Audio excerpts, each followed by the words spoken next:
It's becoming too powerful, and I don't think it can be contained to the few maps that it's on at the moment. As omnipresent as it is, it could have just willed itself into existence for all I know.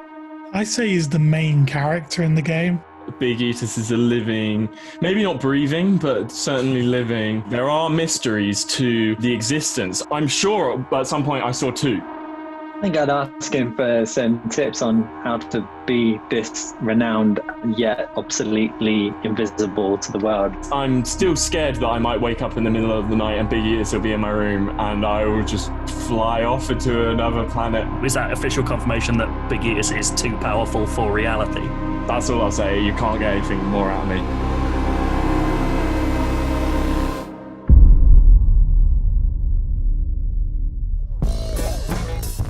Okay, so we're here to talk about Big Eatus, who I think is, probably the standout new media celebrity situation that we've seen in 2020. I would love to know the seed of where Big Eatus came from, what the conversation was that helped birth the phenomenon. I think the very first sort of inception of this was about a year ago. I remember playing an earlier build of the game, and it was tail tag, and there were hammers in it, and one of the great tactics at that point was to just jump into the hammer and fly across the map, and it felt so good for something that wasn't really meant to be a mechanic. And so ever since then I kind of keep pitching levels that involve smacking yourself and flying across, but as a core level mechanic it doesn't really work that well because it requires so much luck.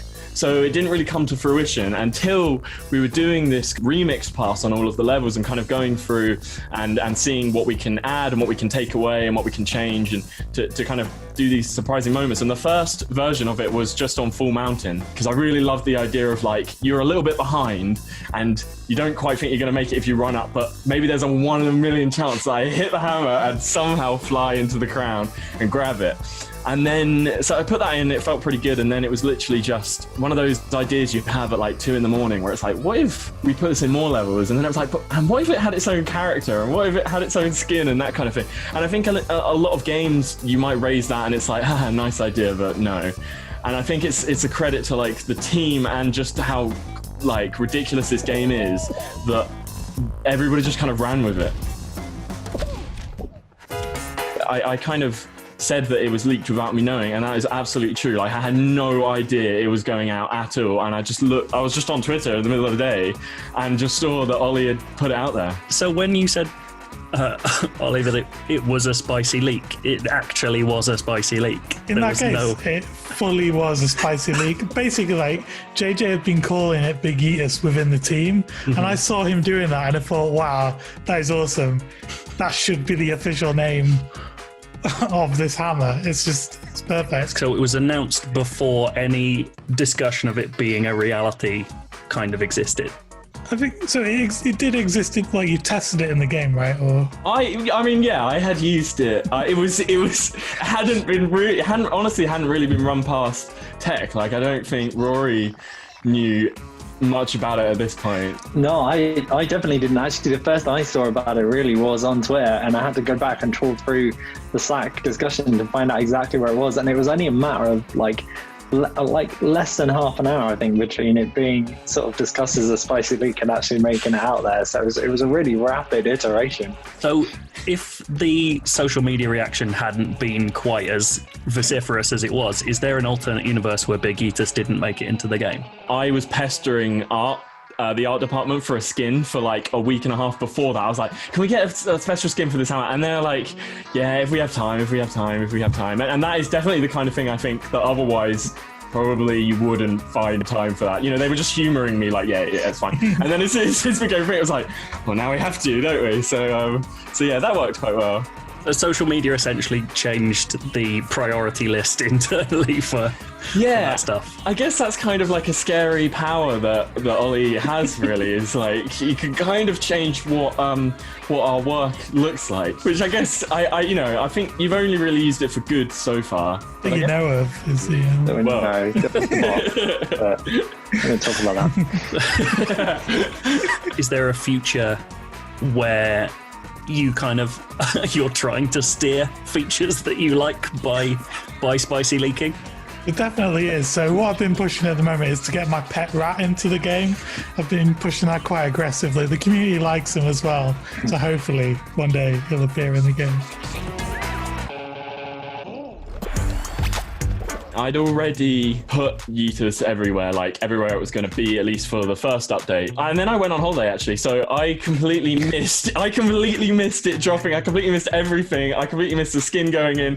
So I was kind of terrified. You're right. It had been designed. It had been going in. It was known for it. It just hadn't become such a big entity and thing. So like, I think it's fair to say that Big Yeetus was going in regardless, but it became a bigger, more integral thing to the mid-season because of the community reaction. Like, I've worked in plenty of studios where things like that would have just been discussed for a month and it would have been too late, you know. So it's really good that we're still at a point in development and of a size of a studio where we can rapidly iterate on stuff and work out what works and work out what doesn't work and you know, push out in that way. So is Big Yeetus kind of emblematic of like how you want to work internally from now? Did it kind of prove to you that was a way to react to stuff? One thing I probably should clarify is, as much as I like the idea that I just sort of took it and went completely rogue with it, I did check with a few key people that it was okay to post it. So it wasn't completely just, oh, that's hilarious, I'm just going to make that thing.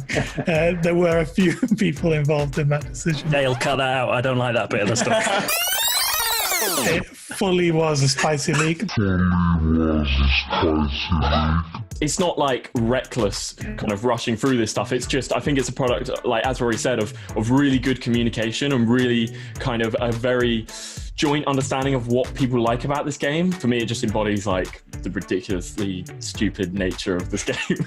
Which I love that it was sort of a myth for a while as well. Like there was this element of like, I won't lie, on the first day, I passed on writing about it because it was totally unclear to me whether it was a joke you were making or if it was a real feature. So I was just like, well, we can't report on it if we look stupid 2 weeks down the line and we've written the words Big Yeetus on IGN. Yeah, that's something that's quite weird about the Twitter, is it does feel like an unreliable narrator. Like half the things I tweet are just, well, they are made up. It's just nonsense. So I totally get why people didn't believe it was a thing. But I think that made it better because everyone was like, well, actually, I really do want Big Yeetus to be a real thing. And so there was this sort of like, will they, won't they?